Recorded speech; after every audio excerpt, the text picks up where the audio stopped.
হাওয়া। আর একদিকে আমার আল্লাহ পাকের রাগান্বিত আওয়াজ, লিমানিল মুলকুল ইয়াউম লিল্লাহিল ওয়াহিদিল কাহ্হার।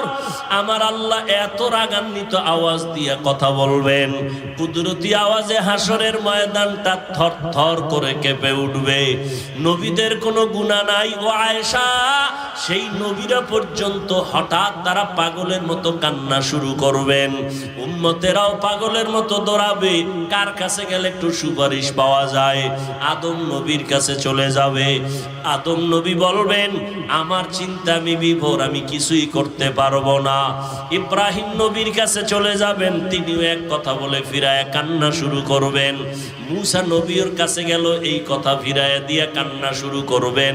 ইব্রাহিম নবীও কান্না করবেন। আম্মা জান আয়েশা বলেন, নবী তারপরে উম্মতের কি হালাত